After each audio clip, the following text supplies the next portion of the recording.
The Beef and Barnzy Show, brought to you by Bowlersmart.com, trusted by bowlers around the world since 2004.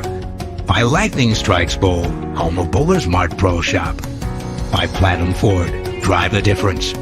By Fire Lake Bowling Center, 24 state-of-the-art lanes.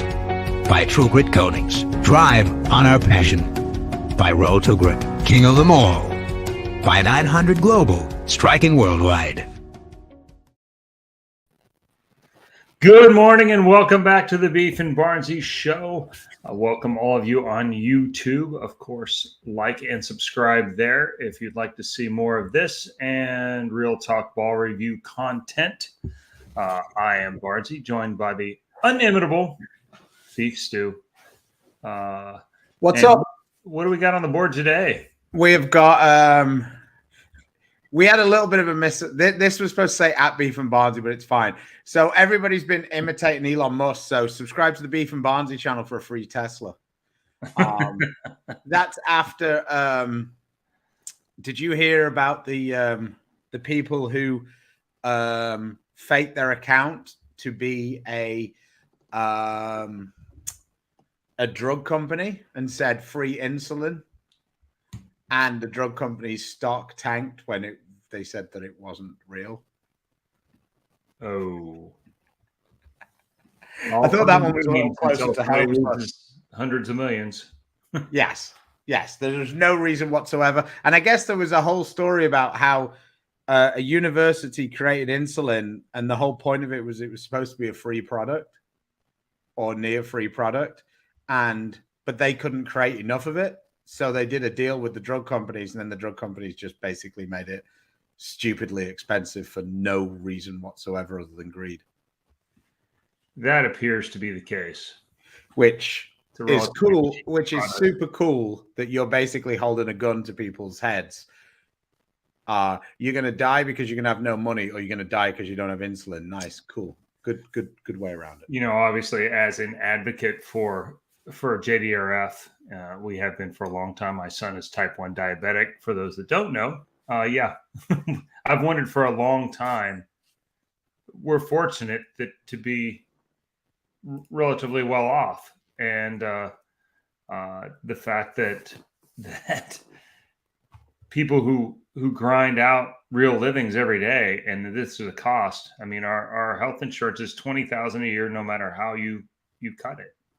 You can pay big premiums up front, or you pay little ones and pay it all in the back. But it's $20,000 a year, and I don't know how people afford it. I don't know. And holding things like insulin up for hostage is when 25 million people are affected by diabetes just in the U.S. It's fairly ridiculous. So that was one of the few good things that came out of Elon and his $8 fee for being what do you call it? Verified. Yeah. Other than that, it's been a flaming hot pile of shit since he's taken over. Language. Here we go. Here's the question of the day, because it happened twice in two different sports events. So I thought that it was kind of funny, and it's sort of bowling related. Steph Curry scored 51 points last night, and his team got blown out. A cricketer scored by far the highest score in the match, and his team got blown out. In league, how many times have you scored 50% of your pins of the pins on your team and lost?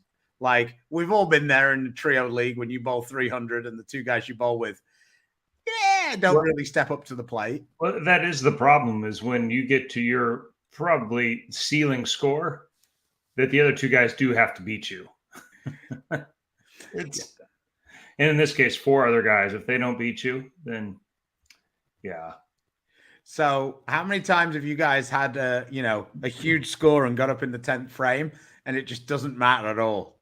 Let's hear your best stories. I think my favorite was I bowled in, I think it was back in Phoenix, and I bowled 300 the first game, and we lost by 150, 5-man team.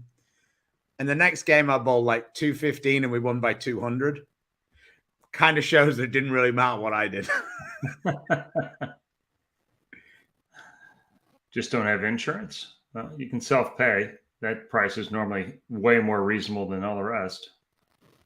That's an international ball. Yeah, don't know.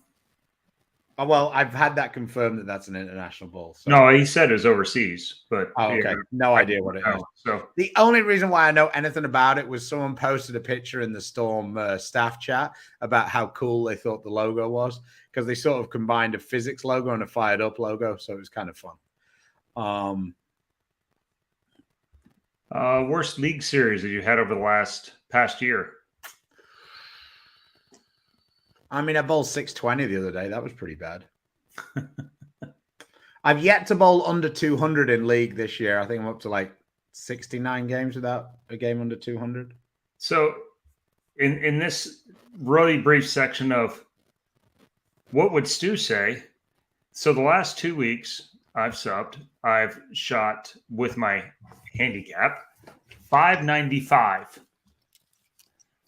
I had 300 for 312. I shot 279 for 283. I haven't bowled very many games, so my 770 last week moved my average up to 225. Okay. So I mean, if you haven't bowled many games and you bowled 770 and move your average up to 225, you weren't averaging very many. No, 216. I was getting 12 pins. Yeah. So 279 for 283, and that made my total 595. I now have a total of 0.5 points out of those two games. I bowled Dimitri Cruz's brother, Daniel Cruz Jr. He shot 278 and got pins. So he actually got 22 pins. So I had 612 at me for game 2 in the last 2 weeks. And of course, Alan Riley giving me lots of grief about being the only one to lose a point at any point through there. So there's always one. There is that guy. There's no I in team, but there is me. There is an M and an E. Adam, we're looking forward to seeing you in Portland. I believe that's coming out officially now, evidently. So sounds like my type of league. Yeah. Throw 9, get 9, boy. Unlike Curry, Buffalo is bringing his team along for the ride. See, a true superstar, make your team better. Evidently he's not. It's because 780 and they lost more than half the points. That's pretty much the same. There's another one. There's an I and win. The handicap's based off 230 in our league, and that's about right. Like I said, we have 6 guys that bowl on tour in that league, and nobody last year averaged over 230. Somebody will this year.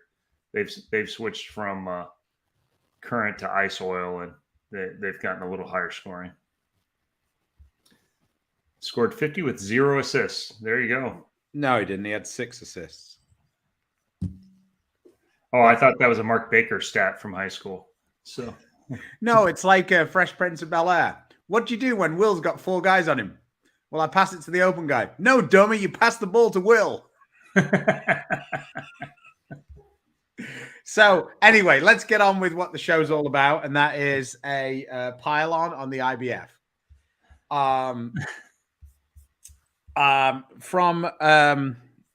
From all bowlers around the world, fuck you. English. Very disappointed with the whole scenario. I appreciate that they're trying, but I really wish they would use some brains with some of the things that they did. Just explain. Well, all right. So people don't know the format. So basically, what they did was they've taken every team that's gone. There's 4-member teams. Tick. That's a good thing. I think 4-member teams makes way more sense than 5-member teams. You get a tick for that one. I like that. So they take each of the players for singles and they put 1 player from each team in each group. So group 1 has 1 guy from USA, 1 guy from Australia, blah, blah, blah, blah, blah. Right? And then they play each other in a round robin where pins don't count. You get 3 points for a win, 1 for a tie, like soccer. Cool. All good. I don't really get too upset about this. Chris doesn't like it, but I'm all for trying something different, right? But there's 13. So that means, and that isn't necessarily their fault because the format was based on however many teams entering. Okay, bear with me. So 13, well, if you bowled everybody, then I guess you'd bowl, 13 games because you don't want someone to have a game off. So you bowl 13 games. All right, cool. 7 and 6. Everybody gets 1 freebie. No big deal. No, we decided that we don't like that idea because we want to bowl the same amount of games in each block. Okay, so what we're going to do for the last game? Well, we're going to do a position round. Okay, but pins are the determining factor for all ties. Okay, cool. Seems like that's the fair way of doing it. Whoever averages the most, if there's a tie, gets in. Seems good to me. What about you, Chris? Seems like a good plan? Well, no. No, but I meant as a tiebreaker. Tiebreakers, yeah. Yeah, total pins is fine. It's the one part where you're actually rewarded for being better. Okay, so it was only total pins to decide who you played in the position round. Okay, so Frankie, they bowled Belmonte's team, right? Yeah, Frankie had to bowl Belmo. Yeah, or yeah, it's not team; it was singles on the same pair that Belmo had just bowled on. Which you don't have that much control over. That I get it, but we're talking about bad beats here. This is the Scott Van Pelt bad beats. Yeah, this is not a Swiss tournament. It's supposed to be hey, you bowl everybody, not you have to bowl the high guys twice, so that somebody that finishes 10th gets a chance to get in. Well, this is the thing. Belmo and Frankie had the same points at that point. So Belmo was in just as much jeopardy as Frankie was. Right. You're guaranteeing somebody in 9th or 10th getting in. Well, no, it's even worse than that, Chris. The guy who was 13th bowled nobody, got the 3 points by bowling 160, and then was in the roll-off that they decided they had to have because there was a 4-way tie for 8th. What? Yeah. Well, in some of this stuff is excusable. It's hard to plan out every scenario. I get it. But they tried this already. They've been through it once. And their result was they basically did nothing different. They did not make any adjustments. They did not fix any of the things that inevitably come up. And not only that, they made it worse by making calls on site that were against. Yes, but there was 13 of them, boss. So they had to bowl a 14-person schedule. Otherwise, you would have had to have someone have the game off. So they did bowl 13 games to bowl everybody. See what I mean? Yeah. 14 people, you bowl 13 games. What are we having a chat about here? Because people are getting a little confused, isn't they? Yeah, I guess it was actually late November. April here had asked that her mom had worked with Mark Roth back in Brooklyn, and she asked about how he was doing, and this was actually the right. Yeah. Okay. Sorry. Yep. Yeah. Sorry, I just didn't see the previous comment, and then a few people, and then Mark, who's also called Mark, said, "Huh." I'm right here. Yeah. So anyway, that was kind of weird. So then the ladies had way less players there. Right. So they ended up bowling 3 blocks of 5, which included a position round also. Danielle averaged more than the person who led. I think she was 6 pins a game more and didn't make the cut. But I forgot the best part about the whole deal was they had 13 people in each group and they cut to 8. You bowled 2 days to cut like basically nobody. Yeah. And Well, then you actually, start over again. 4 days because they went groups A and B day 1, groups C and D day 2. Then it went back to A and B. Then it went to C and D. So it took 4 days, and they didn't even get rid of half the people. So now they've cut to a bracket of 32, which I can't find the 100% find the rules. So I don't know what the finals format is, but I'm guessing it's best of 3. So, Yeah. like, what? Like, I mean, take 2 from each group and cut to the top 8. Take the winner from each group and have it as the top 4. So you've medaled. Like, why would you bowl more to cut less people? Like, they're literally going to cut more people in the first round, or the same amount of people almost in the first round, as they're going to cut in the whole of the qualifying. So this is where we're asking, where does entertainment and integrity cross? Because I don't understand. Like, there's some. And now are they doing the 1 game matches thing that they did last time? Yeah. Last time they got to this point, did all this bowling for 3 days, and then boys who bowled 1 game and eliminated people. I thought they did best of 3. No, there was the team things. It was 1 game, and then in some cases they got down to the very end and then did a Baker game. Right. Yeah. And now they rank the teams for the team event. They had seeding based on the points that they collected. Oh. And I was like, oh, that was kind of cool. Like, like how well your 4 guys did. I was like, that's kind of cool. But now I don't know what bearing that has on anything, because I've been struggling to find the rules. Yeah. And I couldn't find them this morning either. And we got a report from Frankie on some of this stuff, and so that's why I use some colorful language, because we had the World Games that they decided that they had to be involved in. The World Games became best of 3, drew out the hat. Like, what? Yeah.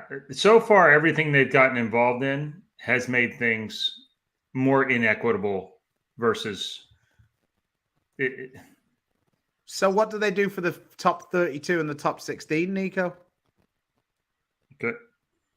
So this is the no. Like, I just wish that like the people involved would just. I just wish they just use their brain a little bit, like slow down a little bit. Like, I'm way more open to some of these different things than Chris is. And Chris bowled way more of these events than I did. So, and I get it. I'm way more open to it.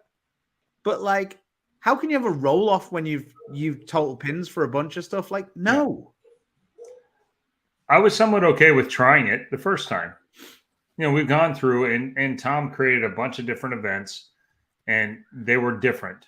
And so there was a lot of push back off of that. But some of those turned out to be pretty popular, pretty good ideas. And some of them turned out to be not.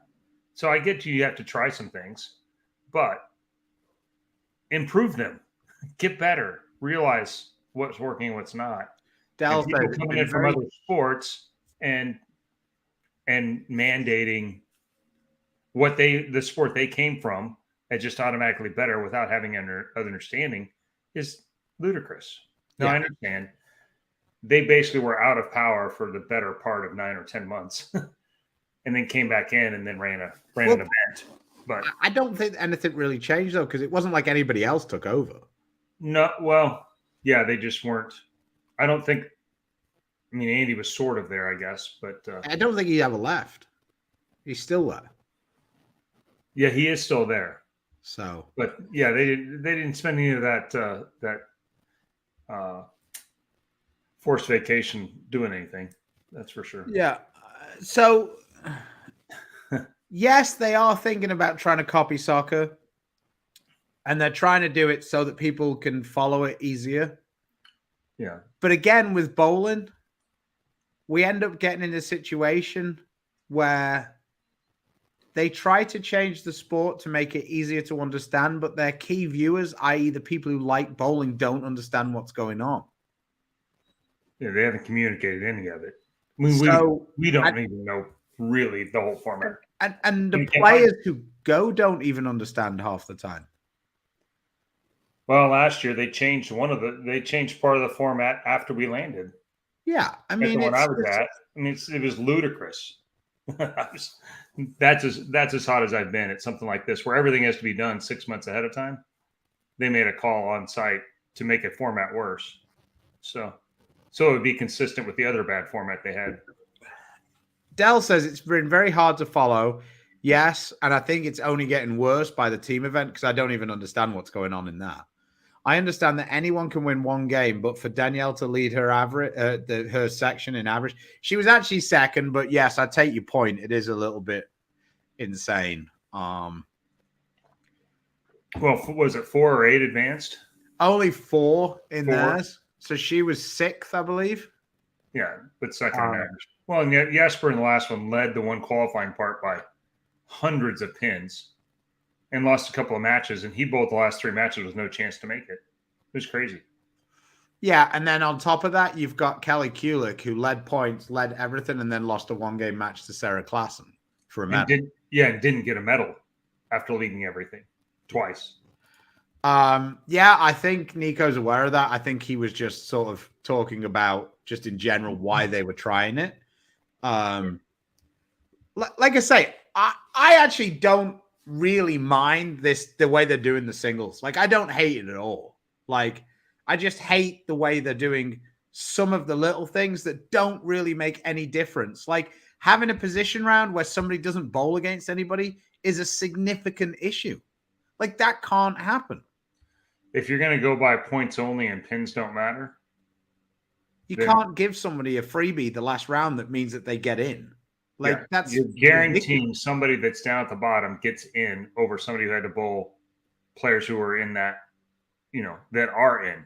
It's just, and then so that isn't necessarily an indictment on their format. That's just an indictment over a decision they made after the fact, because they decided to have a position round when it makes no sense having a position round. In the World Cup, they don't have a position round. You play each team in your group once. Winners advance. Yeah. Like the one with the most points advances. If it's a tie, it'll go on like goal difference or result between the teams or whatever they pick. Yeah. Like it makes no sense whatsoever to bowl a position round after you bowl a round robin. Like,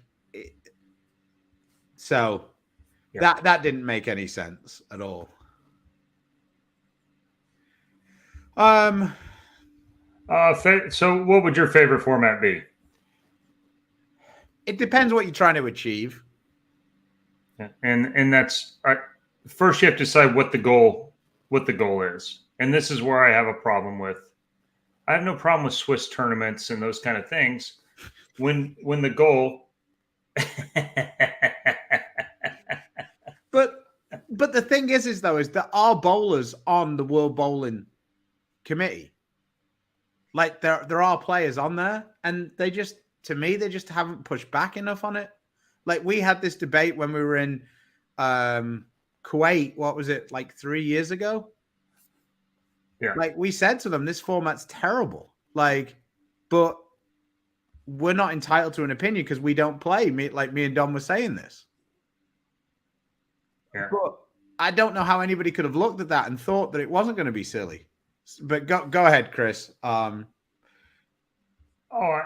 think the first thing you decide is when you're running entry-driven tournaments, you do formats that are equalizers, Swiss formats and things like that. Take away pins, put points only. And in my opinion, doesn't come without some experience. Bowling in tournaments are like this, and what they are is equalizers. Mm-hmm. If you're trying to determine who the best teams are, this is a points-based format that eliminates total pins isn't the way to do it. If the goal is to get as many countries a chance, well, I disagree with that philosophically, then this type of format is fine. I mean, not everybody has to agree with me. So I do feel like being able to push a format that isn't necessarily as good for determining the best, but bringing more of the countries in with a chance, I think it does have positives for the sport as a whole growing. Like USA and Korea winning every medal, whereas maybe that might be fair, isn't necessarily productive for the growth of the game, right? Yeah. And the more countries that you can get, like if China was suddenly winning a bunch of medals in bowling, it would give bowling a way bigger chance of getting in the Olympics. Because and I think you could probably set up brackets where you had, a number one in this zone and a number one in Europe and a number one in Asia, and basically split it up into 4 zones and have and where you kind of guarantee that you don't have as much. Yeah, because Group 3 this week was ridiculous. It had, they take the US player out of it because whoever was going to be there was one of the top 10 players that were there. Like the 4 American guys are obviously like extremely good players. But you had Belmo, you had Jesper, you had Frankie, all in the same group. And an American all in the same group. So you have four of the top 15 guys in the world, or 4 of the top probably 10 guys in the tournament. Then, yeah, so that was all a bit like it. All I'm saying is it's just those extra decisions they're making. They always seem to pick the wrong one. Like so, for example, they're doing Baker with 4-man. So at the first championships, by far the most logical way to do Baker with 4-man is you go 1 and 2. The people who bowl frames 1 and 2 bowl frames 9 and 10. Right. Sam Cooley bowls, Jason Belmonte bowls, the other 2 Australian guys bowl, Sam, Jason. The other 2 Australians, then Sam and Jason. And then Sam and Jason bowl the 9th and 10th. That's easily the most logical way of doing it. You don't Baker's designed really for 5. Right. But that's whatever. That's the way we're going with it. But then they managed to come up with this format where the anchorman bowls the 8th, the 9th, and the 10th. What? And it's not rotating every game? Now, I personally don't think that in a team that you necessarily should have to rotate every game who bowls the anchor position, because you don't rotate in a football game who plays quarterback. Like your best player plays quarterback. That's kind of your best hitters bat 3rd and 4th. I mean, you get to put people where you want to. But you have to equalize the frames. Like you can't have one guy bowling 50% of the shots. Right. Like it's absurd. But that's an example of something where they just don't listen to any logic whatsoever. Like the Baker thing is fine, but then they do that. Like, I mean, yeah. Mark says no more Baker. I think Baker has a strong spot because it makes team bowling move much faster, and you have to have a strong team to survive Baker, unless you're going to let one player bowl half the frames. The problem is, Merv, is I just really don't care about it. I just get frustrated for the guys who do care and do go. Like, it just, I don't understand. I find it really difficult because a lot of the time I can see the logic of some of the decisions that people make. Like, I might not like all the decisions Chad makes. Let me scrap that. I don't like all the decisions that Chad makes or Tom makes. But most of the time, if I sit down and I think about it for a while, I can see the logic from their point of view. It might not suit my point of view. I might not think it's a good idea. Like, the way they've changed the fact of way teams can be built for nationals. Yeah, if you look at it and you want to, there has to be a line somewhere. And do I think it's a little silly the way they do it with like, if you've won a PBA title until you're like 160, you can't bowl with anybody? Yeah, I think it's a little silly. But for every person like Baker who hasn't bowled, or Mark McDowell who doesn't bowl, you have Walter Ray and Pete Weber and Duke and Parker and Chris, like, who are a significant advantage to their team. So, and you can't just do it on a case-by-case basis. Hey, Bakes, you haven't bowled for a while. You're good.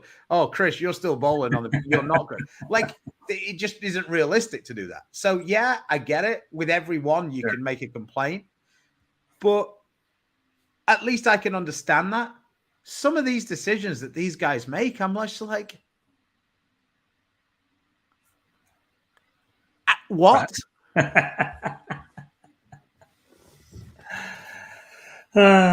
Yeah. Like what would possess you to have a position round? Yeah. Because a position round is 100% only a bowling thing. It happens in no other sport. Right. You play everybody once, and then you go, you know what? The best two teams should have to play each other again. Like, that doesn't happen ever. So they eliminate all of the bowling stuff, but then leave position rounds in, which for me are like one of the worst things ever invented, unless it's the last game of the tournament. So yeah, that stuff is where it's like, so like, you know. Oh.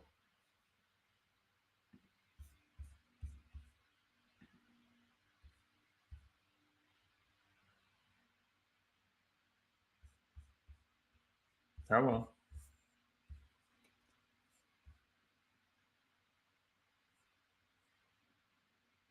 We lost Stu. All right. He is frozen. So, okay. I thought Merv.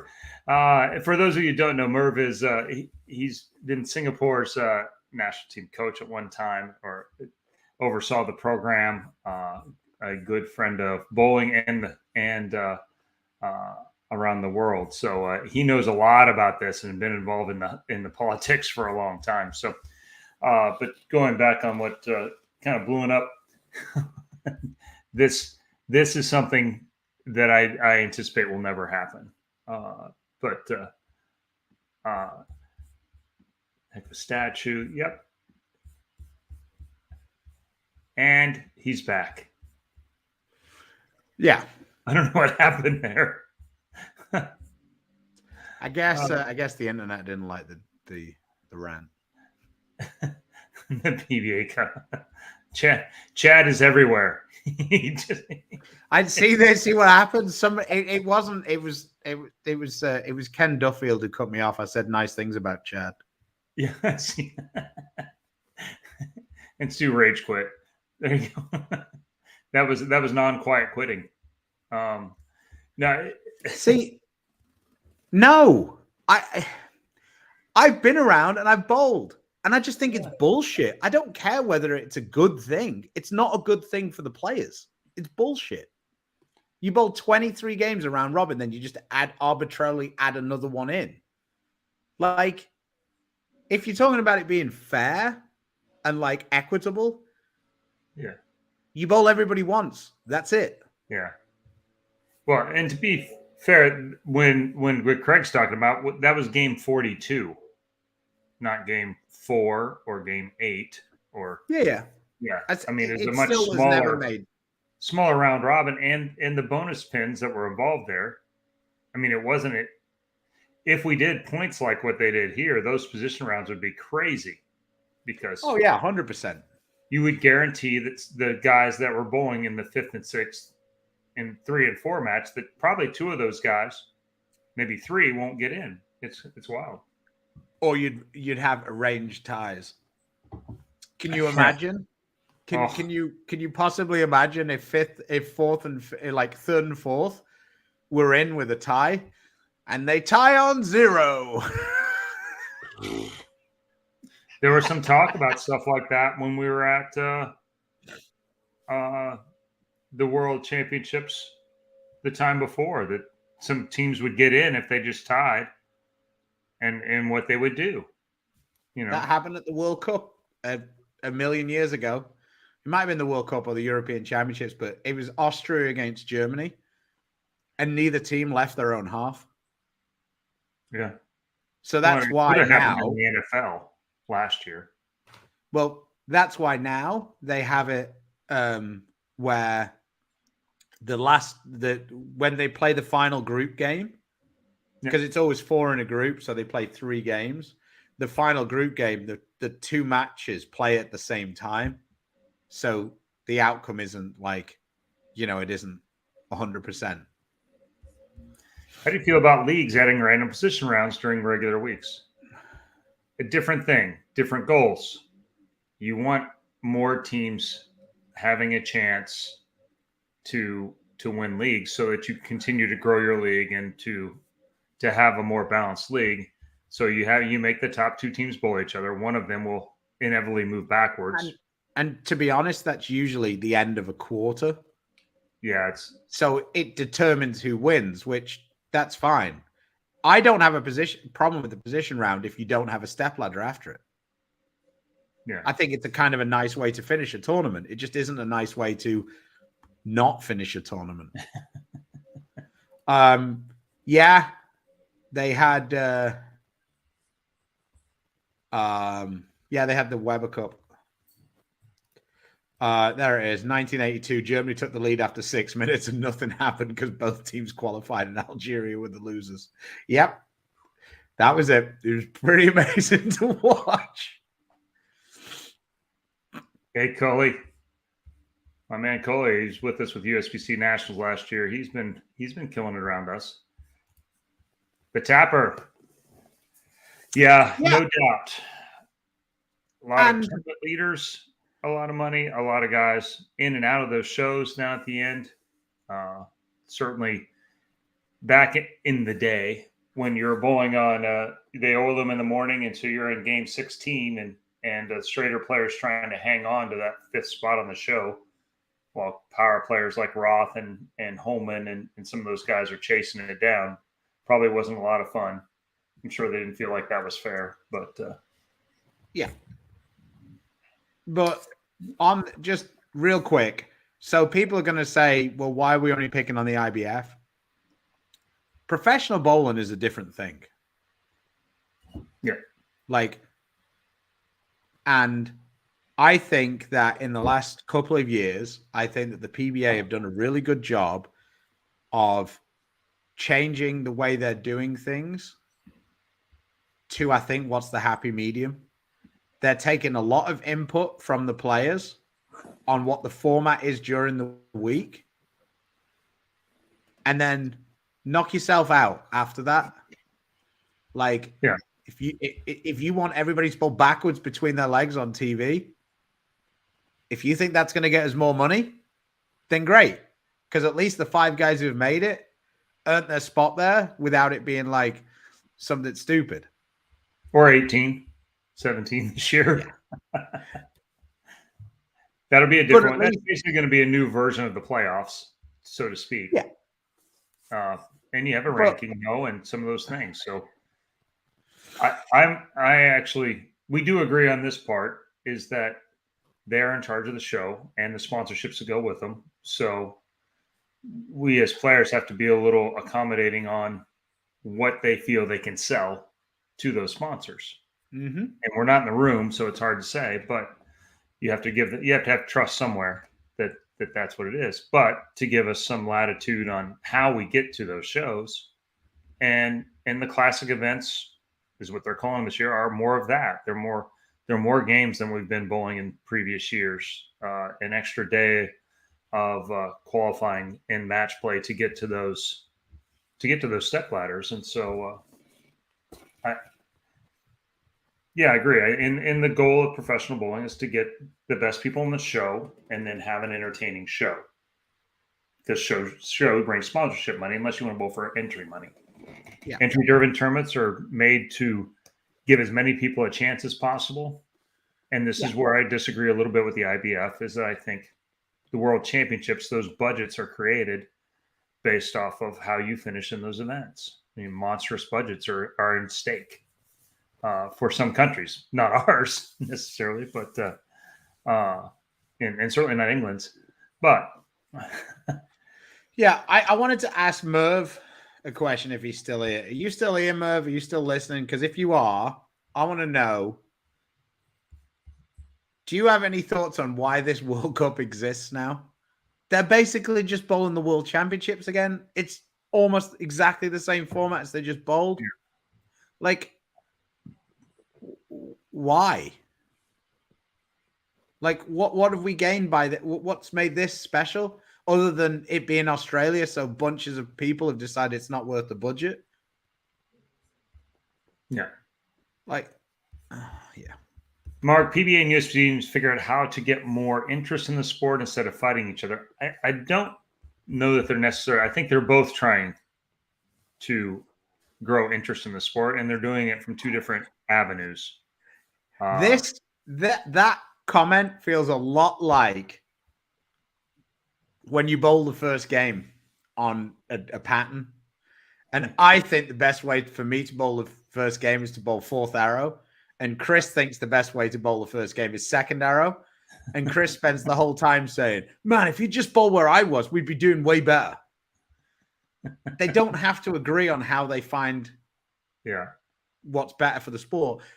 And also, it might not be what's better for the PBA's version of the sport and the USBC's version of the sport. Yeah, there's two different goals in there, and they serve two different, vastly different bodies. So as far as the league certification thing, I think competition, and I think Chad's come out and said it as well, that competition's going to be good. And so, I mean, they're both going to have to make adjustments and serve the bowlers should be the winners out of this whole thing, because whoever serves the bowlers best is going to gain memberships. So you think Bolero getting more is ultimately leading to string pin setters in the centers? I don't. No, not at this point. I haven't heard anything that leads me to believe that. The problem is, like, I do have a little bit of inside baseball on this one. People freaked out because in a couple of the California centers, they ripped out the freestanding and put in string pins. Now, from my understanding, the reason why that happened was because in California, those mechanics were unionized and it was causing issues. So they basically just said, eliminate the issue. We're not going to have an issue because we don't need you now. So was it a shitty thing to do? Yeah, kind of. But it was a business decision. I don't think, and maybe I don't know the math on it, but when you have a bunch of centers that are in pretty good condition and you are in the position they are, where they have a lot of spare parts, especially for AMF machines, how does it make financial sense to change all of the machines in all of those centers? So I think that's why a few people got freaked out. But it was caused by unionization, from my understanding. Yeah. There you go. Tony says there is no plans to make most center string pins. So. Right. I think those kind of decisions will be economic based and based off of centers that have to replace aging or, yes, and that the option will be a cheaper version, which is the strings are, or it goes away. But I don't know there's going to be a lot of conversions, generally speaking. I think that there's going to be a lot of like the rec areas, where you have 8 lanes sitting off to the side for entertainment purposes, that those may be very well strings because you don't have to have a mechanic over there. Yeah, I do know that Bolero make decisions that are interesting to like from the outside. Sometimes it's like, oof, I'm not sure that makes sense. And sometimes that works really well, and sometimes it doesn't. Yeah. I feel like they're not quite as flexible on their. I think they have a decision book, or this is the what direction they go. From my opinion, looking at it, and that isn't a one size fits all in some of the markets, and they're trying to make it a one size fits all. Yeah. So, yes, it is extremely hard. Maybe if they were compensated a little bit better, you might find some more. Yeah, and I think it's both ways. I mean, people in the trades are going away. And it's a little bit of in my opinion, a little bit of systematic issue. Once everybody went to college, they felt like they didn't have to work with their hands, or that somehow that was something to be looked down upon. And so now there's people that don't have the knowledge to fix things.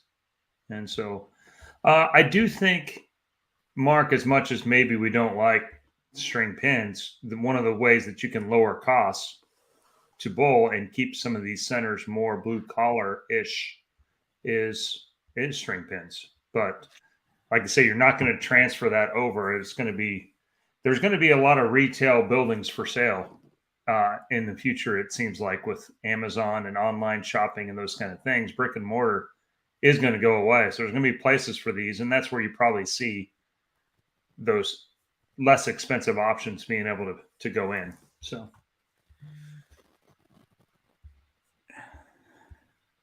Yeah, I agree. It is changing a little bit, but when the going gets tough, they tend to flick to those pages pretty quick. And I'm not necessarily saying that's the right way, but in other news, Stu and I play each other in fantasy football this weekend. And, Chris is the only person to have beaten me this season. And of course, I have three wide receivers out on the same weekend. So, do you? Oh, that's unfortunate. 3 starters.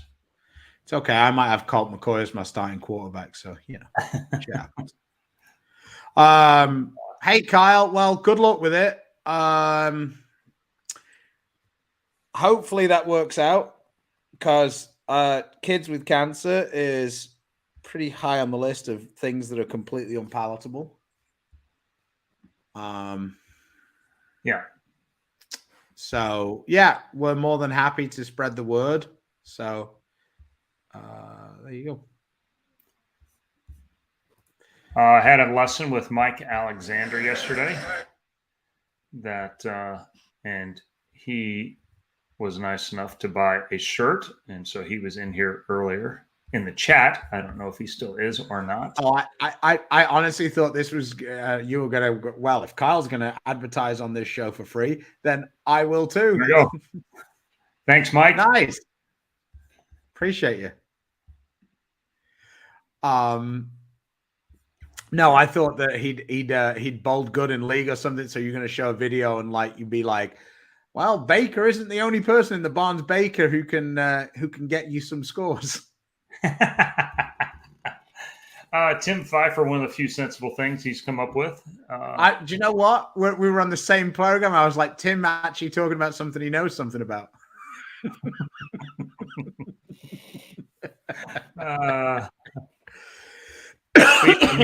Larger name beds, multiple centers. Places like North Rock had a head mechanic that kind of oversaw and could go through and keep the places running good. And yeah, multiple centers and things like that. And that may be one of the good things about Boleros. You have several centers in an area. You can have a head mechanic or two that rolls around and takes care of the big problems, while you have maintenance type people, which what I was when I worked in the back. Just something. I'm starting 5-0 now. I'm 5-6.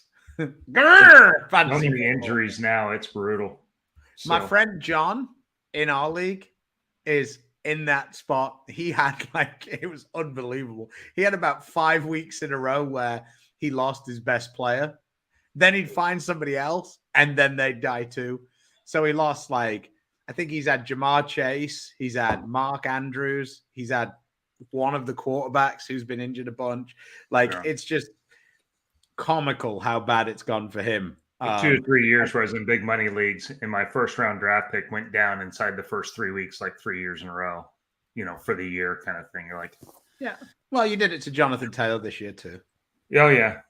I am the Madden curse for players.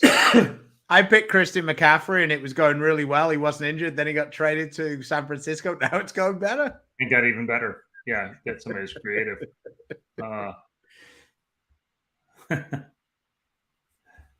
Mark Hendricks. The 4 scariest words in Michigan are not "I lost my job." They are "I'm a Lions fan." You're on a 2-game heater. I mean, it might be. That's like the second one since Barry Sanders was around. So enjoy. Oh, they were. The thing was, who was their coach? The black guy. That everybody said, "Oh, he's not that good. He's not doing that well." They made the playoffs a couple of times, and then they got rid of him, and then they've just like been awful basically every year since. And it was kind of similar to the Bengals. They had Marv Lewis. They made the playoffs like most of the time. Then they got rid of him, and suddenly they were like a 2-14 team. It's Jim Caldwell. That's who it was. Yeah, Jim Caldwell was the coach. Mm-hmm. And he did, and everybody was like, "Oh, we can do much better than him." They're on like coach 4 since him. Just keep hiring those Patriots assistants. I appreciate that. I think that's a time gone by, and I don't know how feared that, but I appreciate it nonetheless. So I will say that we have this. One of the guys has this debate all the time about basketball, and he talks about how the best player in the world went from this guy to this guy to this guy to this guy, like eras and stuff. Mm-hmm. And it's funny because it never passed to Kobe. There was never a scenario where Kobe was undoubtedly the best, because it was kind of like MJ. Then it was like, I forget quite how he did it, but it was like Kobe's time was so small that it immediately went to LeBron, and then it was like LeBron for like almost 15 years. 10, 12 years, whatever it was, Yeah. And when we talk about bowling, I have this debate with Chris all the time. Like, Tommy has 20 titles and Chris has 19 titles, but I think there was a very small window where people didn't think that Chris was better than Tommy in the overall scenario. Yeah. And it's just interesting. Like, it was kind of like, I don't have enough understanding of it, but it was Earl, and then it was Roth, and then it was whoever was in that small window. Then it was Walter Ray for a long time. Yeah. And then I think it kind of went to Chris. And then, as much as Sean wants to argue it, then it went to Belmo, and it's never left. Right. And it's probably going to go to Simo when Belmo relinquishes it. It would appear he's young enough to still but be it's just the way at this level when Belmo tapers off. But I'd be really interested to ask Petraglia, because he's always the history buff over this. Yeah. If there was ever a bigger gap than Belmo's had over everybody else for like the longest time. Like, John Johnson was awfully good in one time, and I think early that like Harry Smith and Dick Weber were quite a bit, had runs like that where they were dominant in smaller type fields, but nonetheless, there was a lot of bowlers. I mean, it didn't pay as much, but it doesn't really change how much better you are than the next guy. But yeah, it's very interesting, because I think it's pretty accepted now that in the NBA, Giannis is kind of, most people think he's the best player. It sure looks like it. Even as a Luka fan, Luka doesn't play on the other end the same way Giannis does. So, well, I think that Steph Curry influences winning more than almost anybody else. That's probably a fair argument. Although none of the guys, because he couldn't win one-on-one, he wouldn't win one-on-one care. No, because he's with a team that lets him take chances for steals and things like that. Because well, it's just funny. Like LeBron and Durant and all those guys are just like, no. Yeah, they just checked out now. They're in their 30s and they're just like, Well, he's not 6'8". He can't guard me, so no, he's not the best player. And it's like, well, the evidence suggests that he probably is. And they're just like, just no. Yeah. Yeah, the Lions did. They traded their best offensive player and got better somehow. That seems like me saying I drilled a new spare ball and shot 800. I don't think the two things are connected. Lions fans pining for the Joey Harrington era. Oh, that's way too old for me. I watched some of that, and no, they're not pining for that because that offensive line was awful. Big bully. That was the answer. The big bully. Well, the red bully actually got. That was the big bully, the red one. Yeah, the big bully. Yeah, that's right. The bully was the blue one. Yeah, the big bully was.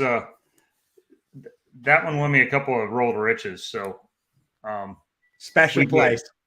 We good. You will not hear anybody besmirch it. Yeah. What was? Yeah, I mean, what was the name of the one that you kept saying the name of the ball on the show every time you threw it? Oh, the X? No, you're talking about. It was a Columbia ball. Yeah. It came out and it was like. What was that? It wasn't World Beater. It was. No, it was like Clutch or something like that. And you were just like, "That's Clutch." And it wasn't Clutch, but it was something like that. I forget now. Right. I'll remember it. But you know exactly what I'm talking about, don't you? Oh yeah. So you know, we did it with the Global X too, where it struck and he gave it the big shot. Big shot. There you go. Big shot. I don't even think that was the one, but it wasn't it either. But that was funny. Yeah. Yeah, the backyard bully. I think that was the Pearl one. The big shot was the last ball I threw before. It was big shot. It was big shot. I remember now because that was just before they got bought, wasn't it? The week of. Yeah, big shot. Won that week. That was big shot. Big shot. What you really need is that was the Sapphire Zone Pearl, or whatever ball that's got like the ridiculously long name. The Crazy Antics, Crazy Antics Pearl. The GB Pearl Infinite. GB4 Black Blue Pearl.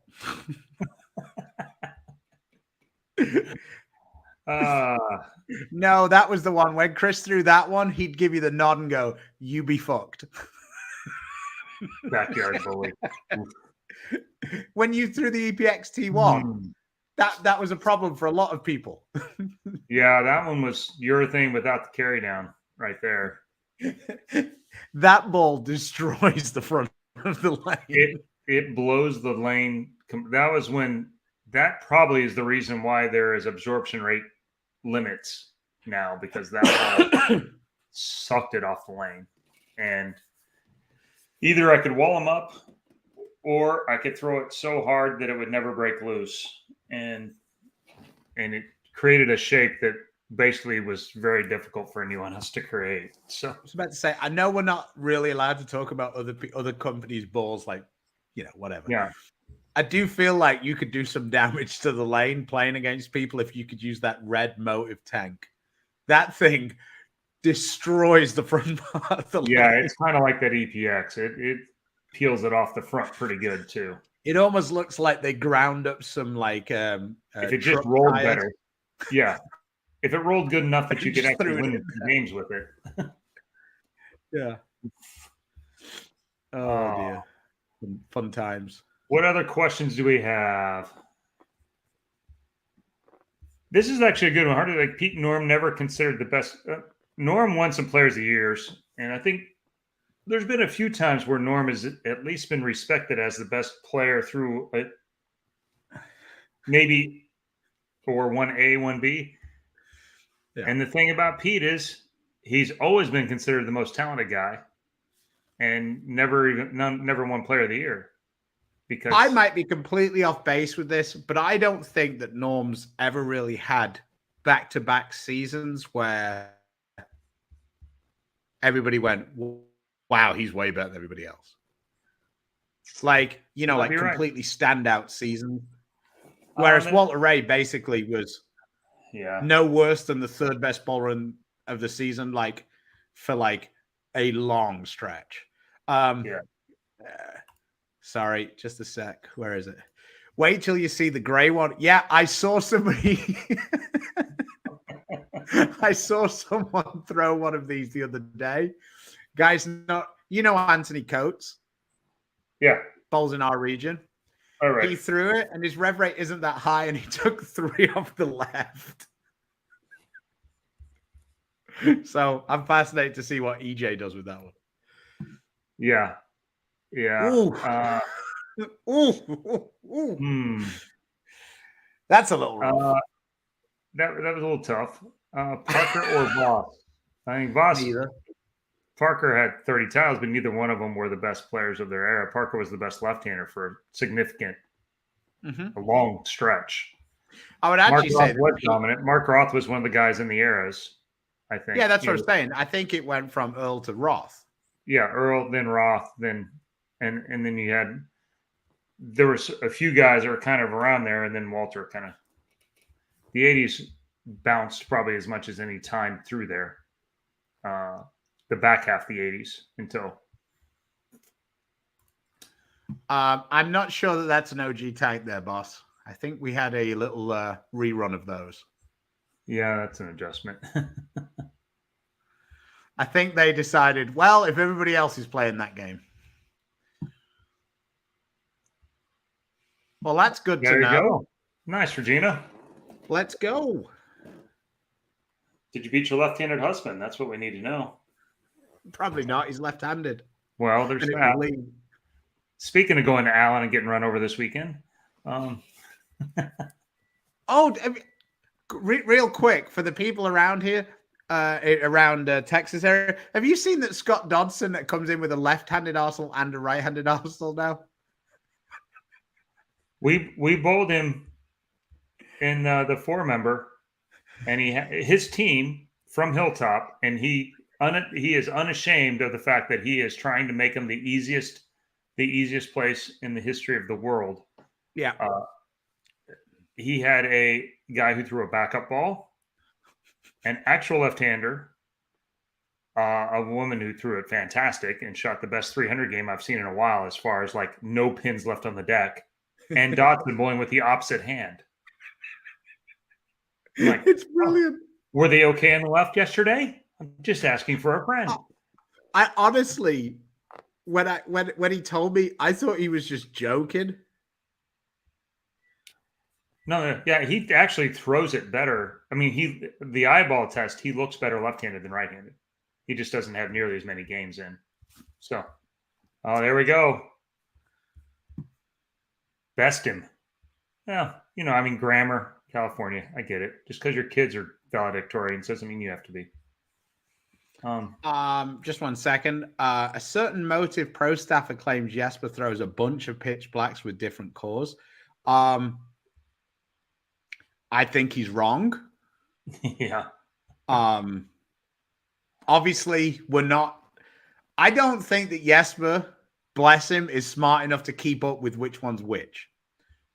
So I think the chances of that being true are not correct. And every time I've seen him throw a urethane ball with a bigger core in it, it rolls awful. His rev rate's so high, it doesn't actually help him a whole lot. It just ends up going forward. From my experience. Huh? Well, yeah, it just ends up going forward, right?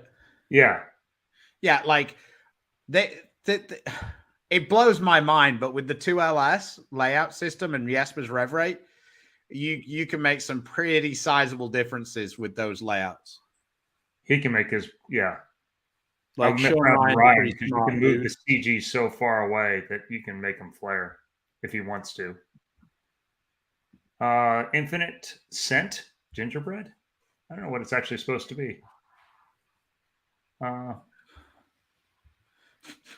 You tell him, Regina. Make the font bigger so you can see the words before you hit send. Tony, we both know the answer to this. I'm not sure about this timeline here. I'm not sure about that one. It seems fairly accurate. And there's some, like I say, if you count some 2-year, I mean, Webb was, that's in that 80s range where, like, Yeah. And like, people forget how good Wayne was, because he did have, and somebody that bowled way more than me in that era would have to back that up. But yeah, I mean, I also like, I don't want to be an asshole about this, but I find it hard for a lefty to be the best. Albies is really 1 year. I mean, even though he had tons and tons of titles, he's also got tons and tons of 65th places. Yeah. Now, if you're talking about genuine people, I loved chatting to Mike Colby. Yeah. As a matter of fact, I made a list of guests, and he was one of them that I put on there that we probably should have on, because he is a true success story of turned his tour money into actual money. Yeah. Bowling center, skating rink, all kinds of things, cool things. When you talk about big and core small, were you talking about core shapes or RG numbers? Generally, when we're talking about that, we're talking about the diff, and also big cores generally are asymmetrical cores. They're like, getting into the 8-10 pound, quite heavy. For myself, I'm talking about ones that flare a lot, and typically they're going to be lower RG. The high RG ones tend to be smaller diff numbers also. Not always, but big cores are like lower RG, big diffs, and asymmetrical also. This is the most 100% depends answer of all time, because it's all to do with your flexibility, how much forward or reverse you have on your thumb. There's just so many. There's just so many depends on this. Like, if you have more forward on your thumb, you need more reverse on your fingers. That's pretty much a fact. I don't. This just seems he really hates lefty bowlers. Not when he's bowling with them. I mean, I don't. Hate's a strong word. Yeah. I'm jealous. Strongly dislike. I mean, hate is that's strong. You're a little judgy I hate sometimes. Manchester United. Like Manchester United, I hate them. Hate. Like with the cat sound at the start, the hate. Oh dear. Best action bowler you ever saw? I didn't see that many, but Viali was always the most entertaining. Yeah, very entertaining. Newman had a run where he was really good. Rudy was as entertaining as anyone, with a relatively 50-50 record by the time Reactive came out. With Urethane, not so much. But he wasn't afraid to take on the tour guys when they came to town. Lots of stories of him taking on Vespi or Ozio or all those guys, and they all wanted a piece of him. I think Brent Bowers could be one of the more entertaining as well. The year that we bowled at the US Open and he was warming up on a pair and he put his name in as "Will bowl anyone," and then on the other lane he fought for anything. And then proceeded to lose his ass to Tommy Jones flipping quarters. This is true, Curtis. This is true. That might be the best thing you've ever said. Team show. Yeah, we need to figure out who we're going to get in to talk about that, because it's might be your guy. You're a Europe guy. Yeah, Pete's pretty good. Yeah. Who's number 2? I guess EJ is probably the most consistent right now. Certainly. I mean, Jacob and Jesper, on the other side of the lane at the moment, and I guess number 3 kind of rotates around right now, whether it's like Prather or Troop or, I kind of floats around between different guys at the moment. Frankie has a big year, and then I feel like Troop goes back and forth for me. Because I watch Kyle bowl, sometimes I'm like, well, I expect him to do really well here. And then he has some results where it's like, man, he bowled amazing here. I didn't expect him to do that because, like, you know, I feel like Kyle is adding more things to his game all the time. True. I feel like he's really trying to. He's trying to make himself a better player. He was basically a short pattern specialist. He threw it very hard. He rolled it, and that's all he did. And he's turned himself into. He's working at it. I wouldn't have guessed. He struck me as the, hey, look at me guy, and way more worried about that. But he's put in the time, to his credit. So, Dylan, we had a little fun with it, but there's a website called stormbowling.com, and you can find out exactly what scent they put in it. Oh, wasn't it? It was like blueberry snapple or I don't know. I have no idea. I've never even heard of it. Well, there you go. One thing I will say about Kyle. I don't care about the scents. It's blueberry buckle. There you go.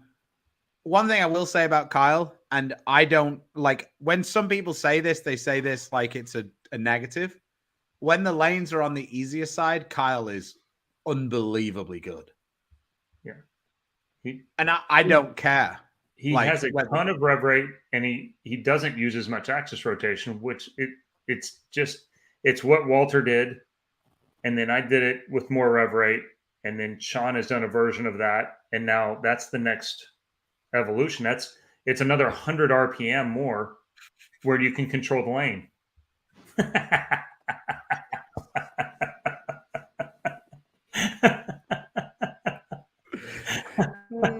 Curtis' comment of the day. All right, we better get out of here. I'm gonna go and bowl a small doubles thing. Okay, best opportunity for a breakout. We're gonna finish on that. Oh man, if we get to ask this once a week. We do. Santu, just because I want to give a different answer. Just pick somebody out of thin air. I think there might be a rookie in there somewhere. We're sneaking up on some of these two-handers. Maybe somebody making it out of there. You can make an argument that maybe our lefty friend out of college, that he might make it this year. So, which one? Cam's doubles partner. Oh, Stubler's one-handed. Stubler. Yeah. Yeah, he's one-handed. He is one-handed, but AJ again. Which one? Either. AJJJ or AJJ? AJC or AJJJJ? There we go. All right. Thanks for joining us today. We'll come back with an update with some updates. And until then, please support the sponsors that support us: Storm, Rotogrip, 900 Global, Kuwait, Bowler Smart, Fire Lake Bowling Center, Lightning Strikes, and Platinum Ford. Till next time, stay safe, stay healthy. Hey, Diabetes Awareness Month. God bless. Thanks for tuning in, guys.